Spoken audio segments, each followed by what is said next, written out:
मैं चंद दिन पहले घर बैठा हुआ तो मेरा जो छोटा साहबजादा है वो क्लास 1 में चला गया। लकीली उसकी जो स्केचिंग है, स्केचिंग की स्किल वो मेरी तरह बड़ी अच्छी, स्केच करना मुझे बड़ा अच्छा आता था, आर्टिस्टिक एक स्किल थी।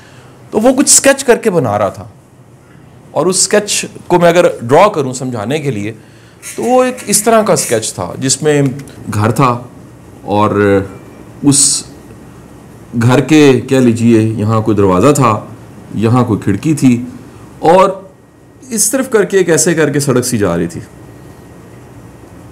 और पीछे कोई पहाड़ थे और कुछ परिंदे उड़ रहे थे और यहाँ करके उसने ना जी एक लाइन सी ड्रॉ की हुई थी जो इस फॉर्म में थी।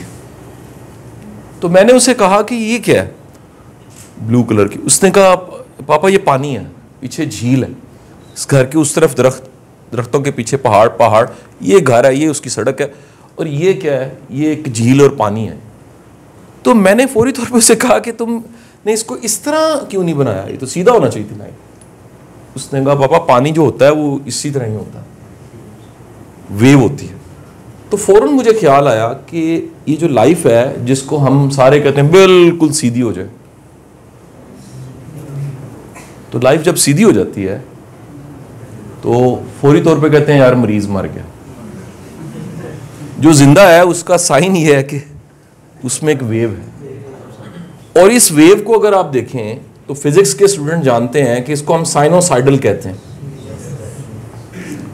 इस वेव का एक अपर पार्ट है, एक लोअर पार्ट है, इसमें एक बुलंदी है, एक इसमें ज़वाल है। और ये जो ड्रॉ किया है मैंने डायग्राम, अगर बहुत सादा सी बात कहूं तो उसको हम लाइफ कह सकते हैं। और हमें दुआ क्या मिलती है, हमें दुआ मिलती है कि तेनू तत्ती वाह भी ना लगे, तेनू अल्लाह मुश्किलों तो बचाए, तेनू तत्ती वाह ना लगे। हालांकि तत्ती वाह लाइफ है, उसका ये जो पार्ट है ये तत्ती वाह है ना, लाइफ का एक ऐसा हिस्सा जिसमें चैलेंज है, जिसमें मुश्किलात हैं। तो आपने जनरेशन बताई है, जी जनरेशन, इस जनरेशन के उन बच्चों को देखिएगा जिनकी लाइफ में कोई भी प्रॉब्लम नहीं है, जो गोल्डन स्पून के साथ पैदा हुए हैं, जिनके घर में दुनिया जहान के हर वसाइल हैं और उनकी उम्र आप जितनी है, जिनको अपने वक्त का बेस्ट ट्यूटर घर आके पढ़ा रहा है, जिनको ड्राइवर पिक करता है, जिनके पास सारे रिसोर्सेज हैं, जिनकी पॉकेट मनी आपकी सोच से भी ज़्यादा है, जिनके पास आईफोन 16 है, आईफोन 15 उनका टूट गया था या गुम गया था और उनको गाहे बगाहे कह लीजिए गिफ्ट्स में मिलते रहते हैं। दुनिया जहान की हर आसानी उनके पास है, उनकी एक भी रात 20-21 साल की उम्र तक एसी के बगैर नहीं गुजरी। आप उनको देखिएगा और अपने आप को देखिएगा, आपको वो चूचे लगेंगे। और आप सारे जो फनी और सांप की तरह मेरे सामने बैठे हुए हैं ये आम लोग नहीं हैं आप। क्यों? इतनी मार आपने खाई है, मास्टरों की, बेबे की, अब्बे की, मतलब कईयों को तो मैं गौर से देखूं वो गाली प्रूफ हो चुकी हैं यानी इतना रगड़ा लग चुका है कि वो अब कोई भी कुछ कहे दे आसान निकल जाता है कि यार। तो ये जो जी जनरेशन का साइनोसाइडल का ये पार्ट है, ये बड़ी ब्लेसिंग है जी। ये जो कह लीजिए, मतलब मैं खुद क्योंकि एक लोअर मिडिल क्लास से ऊपर आया तो जिंदगी का एक बड़ा हिस्सा मुझे याद है ज़माने तालिब इल्मी का कि हम तो एक दरी डाल के ज़मीन पे सो जाते थे। या हॉस्टल में रहने वाले ज़्यादा बेहतर जानते हैं। आप वो सारे हर्डल्स को याद करते करते करते करते आज के दिन तक सोचें, दिस इज़ लाइफ।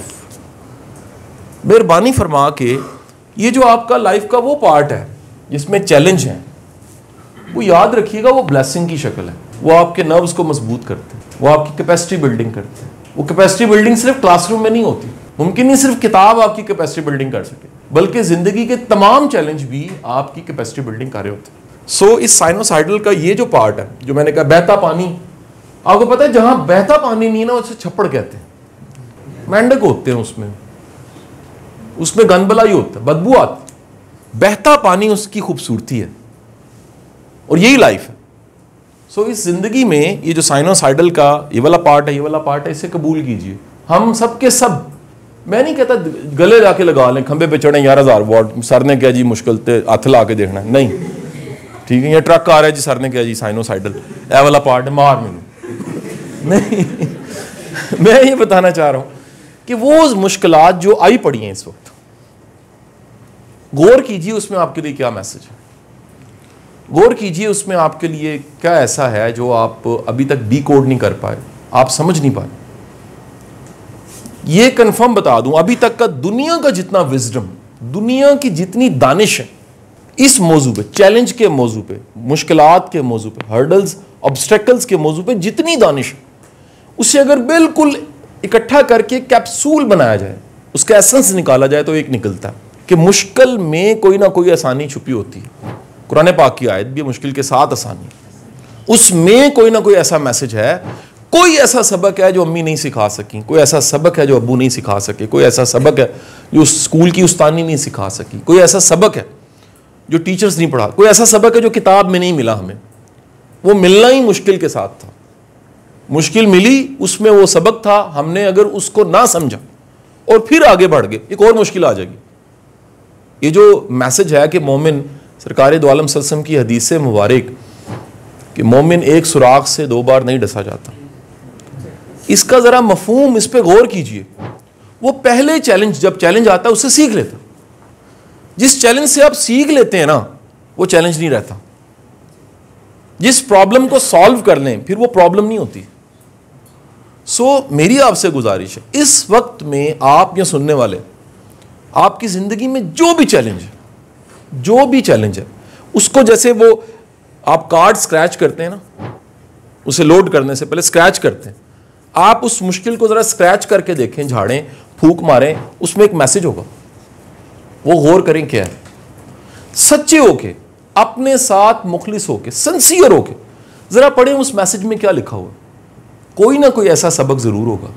मुमकिन है वो सबक हो कि यार आपको मेहनत ज्यादा करनी, मुमकिन है वो सबक हो गया यार आप में अभी बड़ी कमी है, मुमकिन है वो सबक हो गया यार आप में जल्दबाजी बड़ी है, मुमकिन है कि वो सबक हो गया यार तुम रियलिस्टिक नहीं हो, तुम एक फर्जी दुनिया में रहते हो, मुमकिन है कि वो सबक हो कि यार तुमने जितना एतबार किया उतना एतबार करने की जरूरत नहीं थी। मुमकिन है सबक को एतबार करो, वाइस वर्सा भी तो हो सकता है, ठीक है जी। मुमकिन है वो सबक हो कि यार आज तुम्हें अगर दर्द मिल रहा है तो तुम किसी के दर्द को महसूस करो, कल को तुम्हें पे बैक करना है।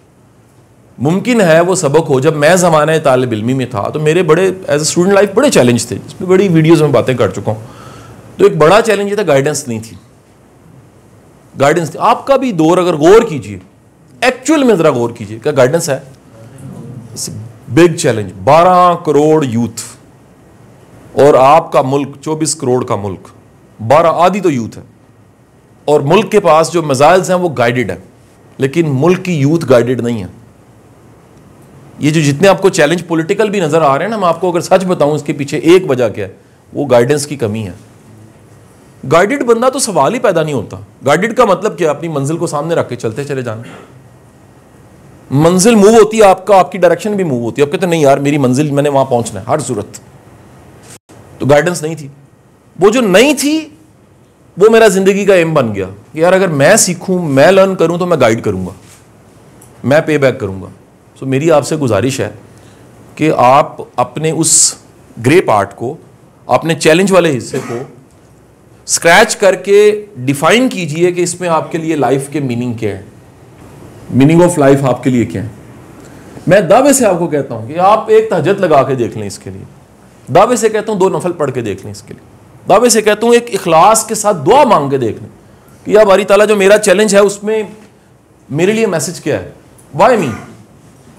मसलन इधर बैठे हुए कुछ ऐसे लोग होंगे स्टूडेंट्स में जिनका चैलेंज बाकियों से ज्यादा बड़ा हो सकता है। मैं अभी उसको, आप में से किसका वालिद नहीं है? कोई नहीं, हाथ खड़ा करें। आप में से किसकी वालदा नहीं है? कोई ऐसा बच्चा कि वालदा नहीं। अब आप पूरी क्लास ये महसूस ही नहीं कर सकते कि जब वालिद नहीं होता तो फिर क्या होता है, या वालदा नहीं होती तो फिर ईद पे क्या होता है। आप जो ये बैठे इनको ही पता है बस कि इस चैलेंज का मीनिंग क्या है। तालीम मुमकिन के एक दफ़ा मैं इंटरव्यू ले रहा था, यूईटी में मौजूद था, मेरे साथ एक दोस्त थे अवैस साहब, मेरे साथ एक यूईटी का बच्चा आया। उसकी एप्लीकेशन में, जो एप्लीकेशन उसने दी, उस एप्लीकेशन के एक पीछे पेज पे उसके घर की तस्वीर भी थी, और वो घर की तस्वीर जो थी, उस घर की छत पे एक टीन था और दरवाजे पे एक टाट था। जिला बाग जो है कश्मीर का, उसका वो रहने वाला था, यूईटी पहुंच गया था मेरिट पे। अब वो जिसके घर के छत का टीन चोता है या आंधी आए तो वो पर्दा जैसे हटता है, उसको ही पता है कि चैलेंज क्या होता है, तकलीफ क्या होती है, दुख क्या होता है, परेशानी क्या होती है। सो मेरा आपको कहना यह है कि जो भी आपका चैलेंज है, ये जरूर सोचिए कि उसमें अल्लाह ने आपके लिए मैसेज क्या रखा। मुमकिन है कुछ आपसे लिया हो, अल्लाह ने अपने आप को आपके करीब करना हो। दुख तकलीफ अल्लाह के करीब कर देती है। बेबस का अल्लाह पे ईमान ज्यादा होता है। बेबसी जो है वो तड़प का सजदा देती है आपको। बेबसी जो है वो उस म्यार के अथरू देती है, आंसू देती है जो आप सोच भी नहीं सकते। वो हमारे पीरो मुर्शिद वासिफ अली वासिफ साहब की जो गुफ्तगू की किताबें हैं या जो लिटरेचर हमने पढ़ा या सुना, उसमें एक वाकया वो कोट करते हैं कि पीर साहब के पास एक मुरीद चला गया। उसने जाके कहा कि जी मुझे जो है ना वो गुर सिखा दीजिए, इसमें आज़म दे दीजिए, कोई मसला नहीं है। एक छोटी सी शीशी दे दी, बोतल दे दी शीशे की, और कहा कि फलाने इलाके में चले जाओ, वहां एक बूटी सीजनल आती, उसका अर्क इकट्ठा करना तुमने, जब ये भर जाएगी तो आ जाना, मैं तुम्हें इसमें आज़म दे दूंगा, अर्क दे दूंगा, वो जिंदगी का एसेंस जो है ना वो सिखा दूंगा तुम्हें। वो चला गया, वहां गया, पता लगा सीजन ही बड़े थोड़े टाइम का होता, हर साल 2-3 कतरे बनते थे, कई साल लगे, शीशी भर गई। जब वो आ रहा था तो सामने दूर पीर साहब खड़े थे, ये भागा भागा खुशी के साथ आ रहा था क्योंकि आज उसे वो ताकत मिलनी थी रूहानियत की। आगे बढ़ा, लुढ़का किसी पत्थर से उसका पाँव ज़मीन पे गिरा, वो शीशी गिर गई, टूट गई, रोने लग पड़ा। अब वो रोई जाए और पीर साहब मुस्कुराई जाए, जो बुजुर्ग थे। उसने कहा जी मेरा सारा कुछ ही लुट गया और आप मुस्कुरा रहे हैं। तो उन्होंने पास आके जो चेहरे पे आंसू लगे थे वैसे करके साफ करके, पुत्र ऐ चाहिए सन, जिदे को लै आ जाते ना वो कामयाब हो जाता। हमारे पास सच्चे अथरू कोई नहीं है, हमारा ये नहीं, हम म्यार अंदाजा लगाइए। मेरे पास एक सिविल सर्वेंट था, वो अपने बच्चे को लेकर आ गए, कहते हैं यार वो ना इसको इश्क हो गया है। तो ये बेचारा, मैं तो कोई अच्छी बात है, कहते नहीं वो छोड़ के इसको चली गई है लड़की। मैंने उसको कहा बेटा, मैं कहा अकेला बात करनी है, आप बाहर बैठे, तो उनको मैंने चाय शाय पिलाई, उस लड़के को बिठाया। मैं कहा यार ये बेहतरीन वक्त होता, जब दिल टूट जाए तो फिर तहज्जुदें पढ़नी चाहिए, तो इश्क मजाजी से इश्क हकीकी का सफर तय हो जाता, आप किसी बड़ी मंजिल के मुसाफिर बन जाते। 3 महीने गुजर गए, वो मिठाई का डब्बा उठा के ले, बच्चा ठीक हो गया जी, डिप्रेशन में था, ठीक हो गया। मैंने कहा जी आप बाहर बैठ जाएं, बच्चे को बिठाया। मैं कहा सुना, कहता सर जी नवा बंदा आ गया जिंदगी में। तो ये जी जनरेशन के चैलेंज हैं जी सारे। मेरी आपसे गुजारिश है, जो भी आपका चैलेंज है उसको प्लीज डिकोड कीजिए उससे। और ये लाइफ ऐसे ही ठीक है मेरे भाई, ये अगर ऐसे हो गई ना तो खत्म हो गया। जिसकी लाइफ बिल्कुल स्ट्रेट है, छप्पड़ है, जिसकी लाइफ में कोई हर्डल नहीं है, कोई मसला नहीं है, कोई दुख नहीं है, सर वो फारिग है, वो डेड है बिल्कुल। जिसमें हर्डल्स हैं, चैलेंज हैं, परेशानियां, और यही लाइफ, दुनिया के आखिरी जुमला बोल रहा हूं, दुनिया के किसी हीरो की लाइफ निकाल के देख लीजिए, उसमें चैलेंज मिलेंगे आपको। अच्छा हम कहते हैं चैलेंज फ्री लाइफ हो, कैसे हो सकता?